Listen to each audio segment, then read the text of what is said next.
What if I told you there was a GPS watch on the market that was only $200, but it had the feature set of much more expensive GPS watches, and, oh, it's only 29 grams. Let's talk about the COROS Pace 2. This thing is impressive.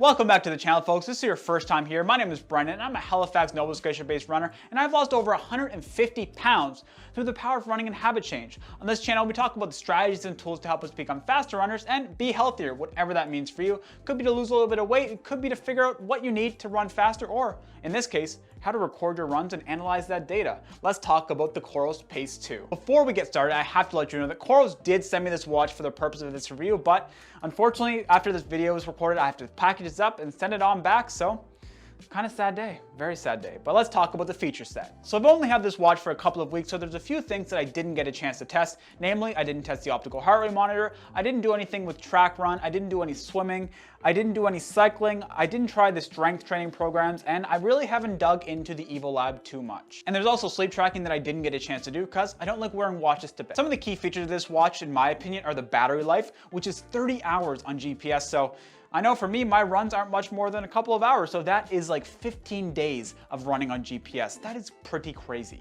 There's multiple sports modes, so you can track your running, your cycling, your swimming, your triathlon. There's even built-in strength training programs that you can try on this watch. Like I said, 200 bucks for all those features, pretty crazy, and that's just touching the surface of it. You can do smart notifications as well, so you can get texts and calls on your watch, you can answer them. I don't think you can reply to them, but I could be wrong on that one. They also have running power at the wrist, which is really interesting because it is a Stride integration, and I use a Stride running foot pod. And they also have something called EVOLAB, which can give you an estimation of your overall fitness and your race predictions and all that good stuff. So it can give you your VO2 max, your recovery after a certain activity. It's kind of interesting, and I wish I had more time to try that out, but I just didn't. And like I said, the price point of this thing is $200. So all that stuff, $200. Absolutely insane. So what we're going to talk about in this review is just things that I care about with GPS watches, because I'm not so good at going in and giving in-depth reviews and technical insight on the depths of GPS watches. I'm just a surface level user. I want to go out there on my daily runs and be able to record my runs and have the data being displayed properly. I don't want the controls to be all clunky, so that's how I'm going to do this review. So starting off, let's talk about the GPS accuracy. So if you've never used a GPS watch, when you go out there and start an activity, you have to wait for the GPS signal to be acquired. And on some watches, that can take a little bit of time, especially with the earlier iterations of GPS watches. You were kind of sitting there for like a minute, 2 minutes until it acquires signal, but I'm happy to say in the COROS Pace 2, it acquires GPS signal quite quick. Comparing it to my Garmin Forerunner 945 LT, which is 3 times the price of this watch, it's actually pretty comparable in terms of how fast it acquires GPS signal. And in terms of the accuracy, once that GPS signal is acquired, I haven't really had any darn issues. It's been spot on, very accurate. Actually, sometimes more accurate than my Garmin Forerunner 945 LT, which was super impressive. Having this little thing, $200, being as accurate or if not more accurate than a more expensive watch, that's impressive stuff. Now there are some things where this GPS does struggle, especially in tree covered areas. I've always been perplexed. Why does tree cover really distort GPS signal and accuracy? Doesn't make a lot of sense to me, but I'm just a little software engineer and I don't really understand all the big world and GPS signals floating around us. So yeah, the only place that I really did notice GPS accuracy struggling was in tree covered areas and maybe in big cities, but I think that's just normal. I don't think that this is an anomaly to this watch in specific. I think that GPS watches in general struggles in those types of situations. And I haven't had any real issues in terms of GPS glitches or anything like that. So overall, I'm very impressed with the GPS accuracy and I would have no problem using this on my everyday runs. So like I mentioned in the introduction, the battery life on this thing is meant to be over 30 hours of GPS use, and I haven't really used it for 30 hours of GPS use. Like I said, only a couple of weeks I've had it, but in my testing, I've been able to use it for the entire 2 weeks and not really worry about the battery life. Like I threw it on the charger once, but that's because when the watch came to me, it was already at like 85 or 80% or something. So I don't think I would have had to charge it if I was just using it for my daily runs over 2 weeks, which is very impressive. And on the topic of battery, this does have a proprietary charging cable, so I mean, when are we gonna all move to USB-C? I don't get it. In terms of sensor compatibility, you can attach pretty much any ANT Plus or Bluetooth sensor to this thing. For me, I used a heart rate monitor from Garmin and a Stride foot pod. Both of those attached very quickly to the watch, and it was easy to get them to display the data on the screen in my activities, which is pretty darn good. Oh, and that leads me on to my next thing, data display. And this is where things there's one annoyance here. So in terms of data display and visibility, I use this watch in the morning, at night, in harsh lighting conditions, and I was able to see everything I needed on the screen. The visibility is very, very good in my testing, and with my eyesight and my conditions, it has been very good in terms of visibility. So you can have 5 data fields on the watch face itself, so whatever you want, if you want 5 data fields, or if you want 3 data fields or 1 data field, you have the capability to arrange that. The downside of that, you have to arrange it on your phone app. So on my Garmin watches, I like that I can just go out there before an activity and add certain data fields to the watch face. But on the COROS Pace 2, you have to use the phone app to pick your run activity, and then you can choose the data fields that way. And then you have to sync it to your watch, and it's an extra step, and it's kind of annoying. I just like that I can change the watch face on my Garmin watch right from the watch itself. But once you set up those data fields, the visibility of the watch when you're out there running should be just fine. And now we're getting to the control section of this watch, and this is where I'm kind of a little bit perplexed still. I don't know if it's just like my small brain that I can't get around the scroll wheel to navigate around the watch or what, but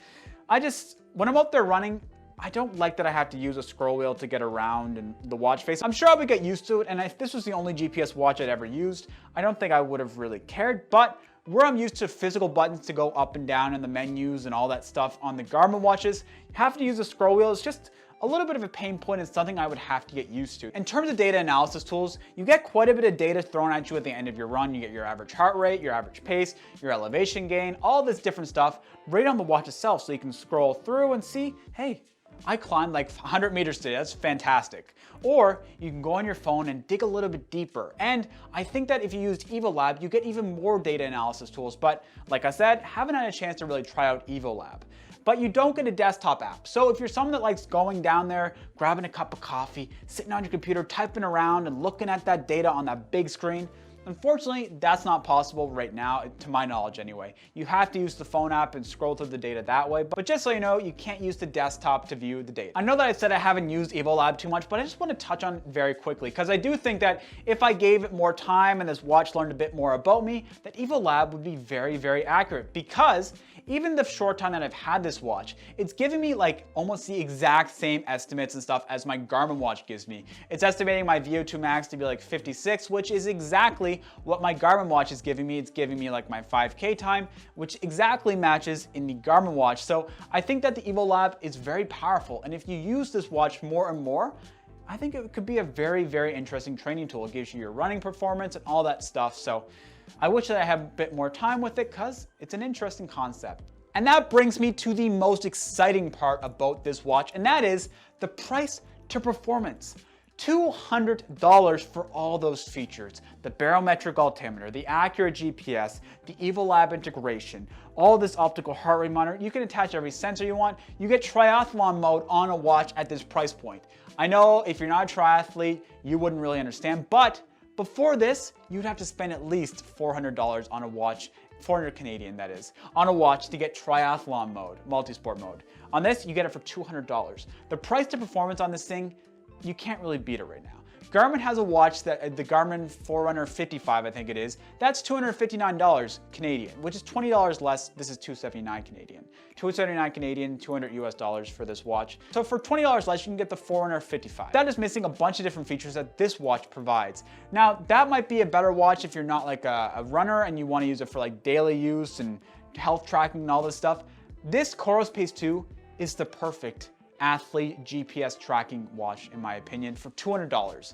If you don't need any fancy features, you don't need like advanced sleep tracking, you don't need payments at the wrist, you don't need to be able to scroll through your music, you don't need music storage on your watch, you just need a watch to record your runs, do it accurately, and give you data analysis tools at the end of it. I don't think you can really beat this watch on the market right now. Garmin has some competition right now, and they need to figure out how they can bring those features that are in the Pace 2 down to a price point that is competitive, because I mean, come on, $200 for this. And to wrap it up, what I really enjoyed about this watch is how lightweight it feels on my wrist. 29 grams, absolutely amazing. And another thing I really enjoyed about this watch is that it gives your pace down to the second. So on Garmin watches, if you're going 6:01 per kilometer, it will show you 6 minutes per kilometer. But on this watch, it will show you 6:01 per kilometer. I know that's a little thing, but it's something I did enjoy. Another thing that's very enjoyable is the screen is super easy to read and the visibility is great. A barometric altimeter in the watch at this price point, I mean, come on, that's amazing. But of course, there are some dislikes. No product is perfect. One of my biggest dislikes, unfortunately, is the scroll wheel. I really just can't get around using the scroll wheel. Like I said, maybe if I used it a bit more, I'd get used to it, but right now, I just find it kind of annoying. Another dislike is when you end an activity, you have no way to discard it. So you have to finish it, and then it will upload to your Strava and your Datasphere and all that stuff. Then you have to go in and physically remove it from your Datasphere. Maybe I'm missing something, but I didn't see that there was a way to discard an activity at the end of a run unless it didn't record any GPS distance. I mean, I think that would be an easy thing to add. Maybe there's a firmware update I missed, but come on, I just want to be able to discard my run if I didn't want to record it. And the last dislike is I have to configure the activity profiles on my phone. I wish that I could just do it on the watch, but I mean, $200, maybe that was a sacrifice they had to make, who knows. So overall, folks, my time with the COROS Pace 2 has been extremely enjoyable. And if you're someone looking for a GPS watch that is very lightweight, it has feature sets that are punching well above its price point, I mean, $200 for this thing. Do I have to keep on saying it? $200 for this thing.